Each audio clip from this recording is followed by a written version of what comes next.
para ello quiero que tengan presente que un modelo atómico es la forma estructural de un átomo donde trata de explicar las propiedades y el comportamiento del mismo. Entonces, mi grupo está conformado por Carlos Hernández, Nicolás Argúmedo, Derly Barrantes y quien les habla, Melanie Peña. Los dejo con mi compañera Derly.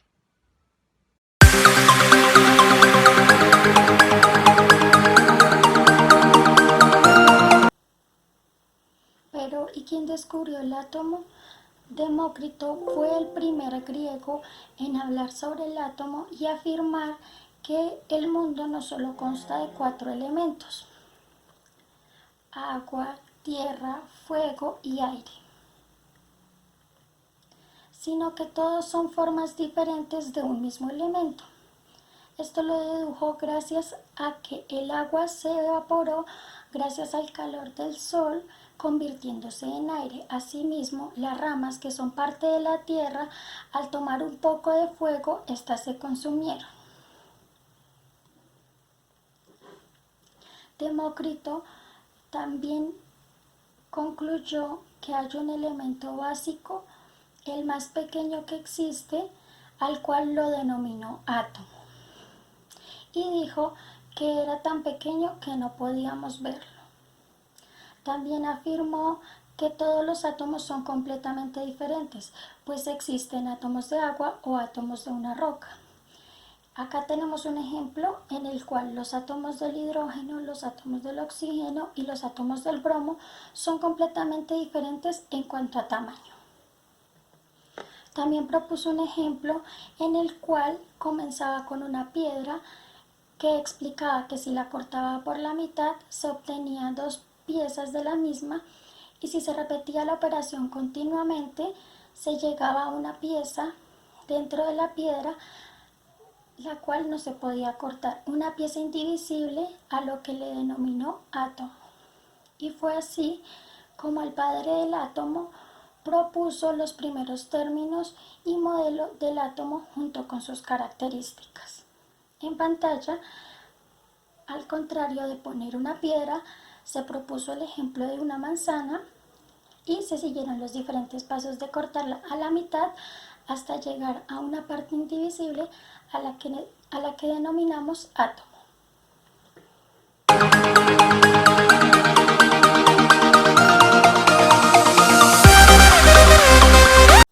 El átomo y la teoría de Dalton.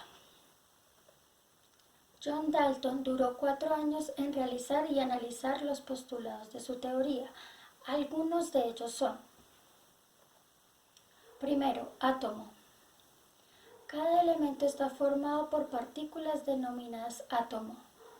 Dalton pudo comprobar la teoría de Demócrito gracias a su nueva versión de la teoría atómica basada en las leyes de proporciones definidas y las proporciones múltiples.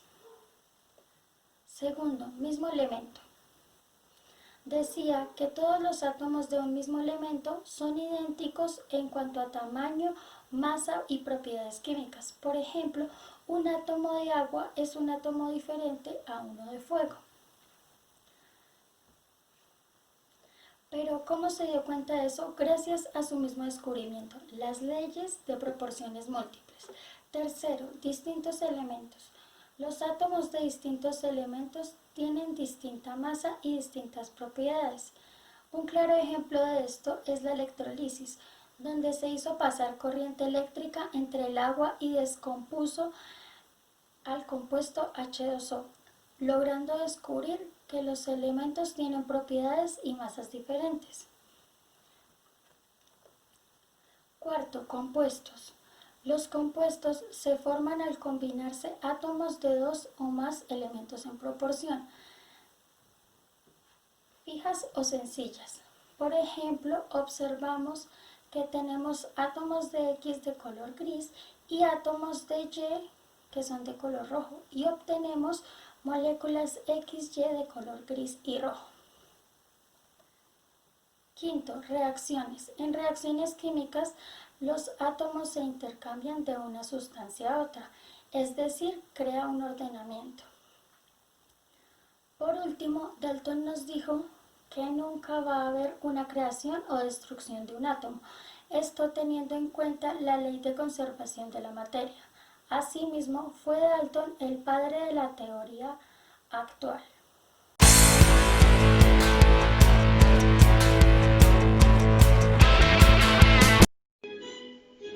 Hola, mucho gusto, me presento. Mi nombre es Carlos Andrés Hernández Sepúlveda del programa de Ingeniería Civil y vengo a exponer los modelos atómicos de Lewis y de Thomson.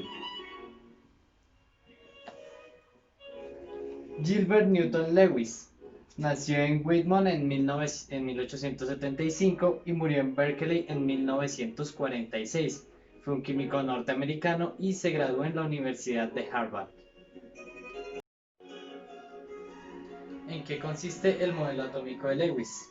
El modelo atómico de Lewis consiste en un cubo en el cual se sitúan 8 electrones en cada esquina. Esta teoría fue desarrollada en 1902 y fue lanzada en 1916 por el artículo Molécula y Átomo. Podemos ver diferentes ejemplos de cómo Lewis realizaba los enlaces. En el ejemplo A se ve un enlace iónico en el cual se comparte un electrón sin interferencia de un cubo a otro. En el enlace B podemos observar que se comparte un electrón en una esquina de cada cubo. Y en el enlace C se comparte un enlace covalente simple en el cual se comparten 2 electrones y un borde del cubo.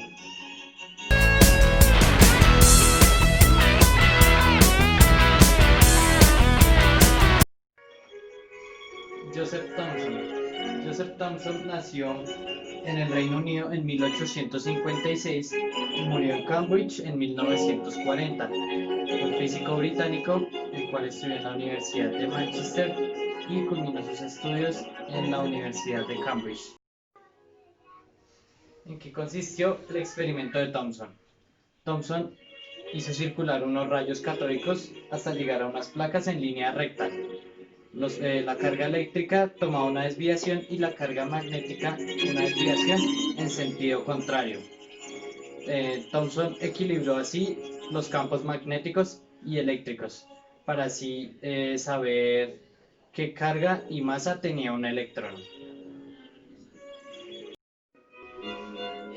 El modelo atómico de Thomson consistió en una esfera cargada positivamente y en la cual se encontraban incrustados electrones cargados negativamente, lo cual esto explica la neutralidad de la materia.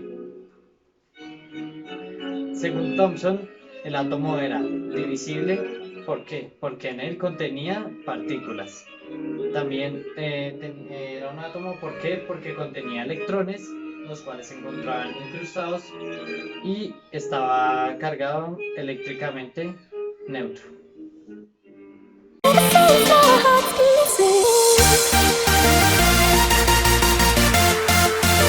Buenos días, mi nombre es Benay Peña y les voy a explicar el modelo atómico de Bohr. El físico danés Niels Bohr en el año de 1913 propuso un modelo atómico para explicar la estabilidad de los electrones, donde especificó que estos se desplazan alrededor del núcleo, como se observa en la imagen, en órbitas circulares, algo así como un sistema planetario. Los electrones se dividen en internos o externos, también conocidos de valencia, y están a distancias fijas. Las regiones en las que los electrones se mueven se llaman niveles energéticos y son también conocidas como órbitas. La órbita más cercana al núcleo es la que tiene menos energía. Para cada órbita, Bohr asignó un número máximo de electrones, como se observa en la imagen. En el primer nivel solo se pueden máximo de 2 electrones, en el segundo 8, tercero 18, cuarto y quinto 32, sexto 18 y en el séptimo 8. A esto se le conoce como configuración electrónica. Un ejemplo de esto es el cloro con número atómico 17, por ende se sabe que tiene 17 protones, 17 electrones y 18 neutrones. Está en el tercer nivel, tiene 3 órbitas como se ve en la imagen y los electrones se dividen de la siguiente manera: 2 en el primer nivel, 8 en el segundo y 7 en el tercero. También explicó que los electrones pueden saltar entre órbitas y a esto se le conoce como cuanto de energía, donde de interior a exterior ganan energía y de exterior a interior pierden energía. El modelo atómico de Bohr explica la estabilidad de la materia y conformación de los enlaces químicos y es la base del modelo usado en la actualidad.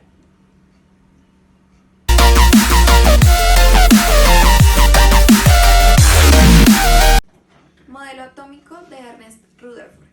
Se sabe que Ernest Rutherford fue el primero y más importante investigador de la física nuclear, además del más destacado científico del siglo XX. En el año 1911 formuló la teoría de la estructura atómica. Fue la primera teoría en descubrir el átomo como un núcleo denso alrededor del cual giran los electrones. Todo esto se dio en el periodo del imperialismo. También explicó que el núcleo atómico está cargado positivamente. En este modelo consideró al átomo formado por dos partes, corteza y núcleo, como se observa en la imagen, y el núcleo de carga positiva. La importancia de este modelo se da porque propone por primera vez la existencia del núcleo en el átomo, aunque él no lo llamó núcleo. La física clásica aprecia un modelo de átomo inestable, pero Rutherford dijo que las órbitas no estaban bien definidas y que formaban una estructura compleja además de indefinida. Concluyó que el interior del átomo estaba totalmente vacío. Todo esto fue gracias al experimento de bombardear delgadas láminas de oro con partículas alfa que extrajo del polonio, un elemento altamente reactivo, donde analizó y pudo concluir que si la mayoría de partículas atravesaban la lámina, se podía decir que la mayor parte del volumen del átomo estaba vacío. Asimismo, si hay un número significativo de partículas que se desvían, es porque en el camino existe suficiente magnitud para variar la magnitud del movimiento. Y por último, debe existir en el interior del átomo una zona con partículas que posean masa y carga eléctrica positiva.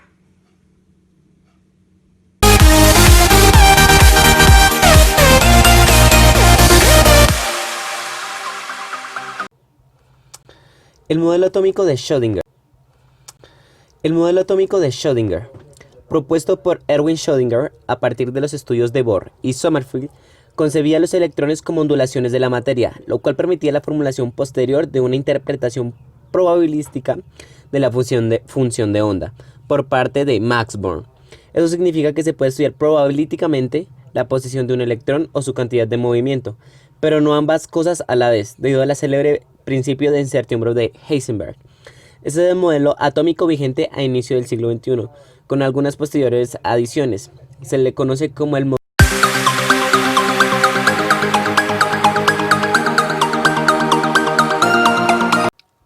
modelo atómico de Sommerfeld. Modelo atómico de Sommerfeld.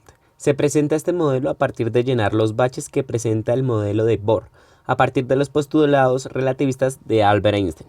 El modelo se caracteriza porque las órbitas de los electrones fueran circulares y además que los electrones tuvieran corriente eléctrica minúscula y que a partir del segundo nivel de energía Después de contarles un poco sobre los modelos atómicos, quiero que vean nuestros experimentos.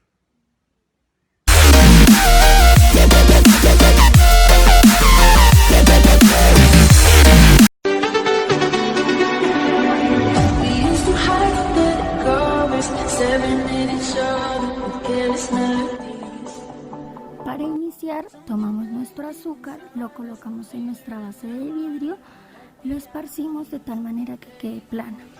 Posterior a esto, tomamos nuestro globo y nuestra toalla de tela y empezamos a frotar.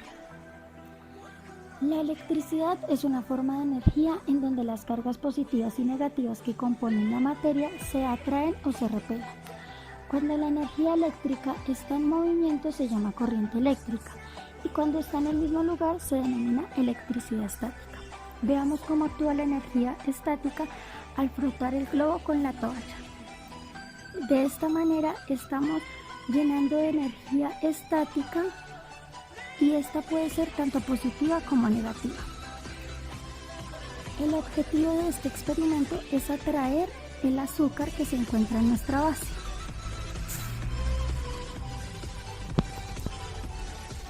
Y como podemos observar, el globo cumple nuestro objetivo y atrae el azúcar que tiene carga contraria. Cabe destacar que si el azúcar tuviera la misma carga, esta se repelaría y por el contrario no se quedaría pegada al globo.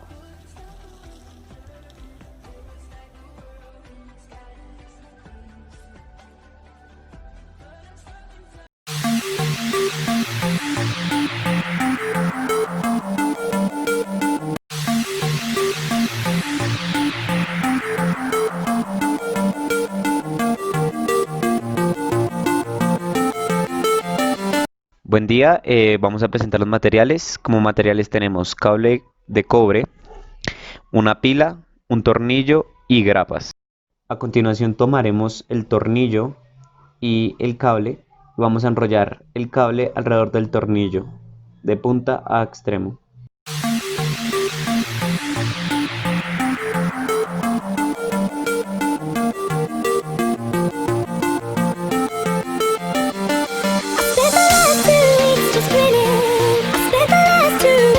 Dejando dos puntas en cada extremo, ya después de haberlo enrollado, tomaremos una pila y lo pondremos en cada polo.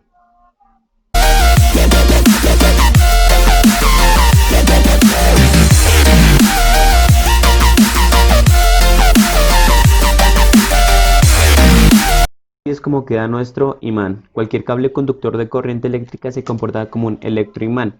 Las líneas de campo pasan a través del hierro mucho más fácilmente que a través del aire. Así como hicimos con el tornillo, crea un campo magnético alrededor de él, haciendo que las grapas sean atraídas. Con esto terminamos y agradecemos la atención prestada. Bueno, para terminar queremos darles las gracias y esperamos que haya sido de su agrado esta exposición.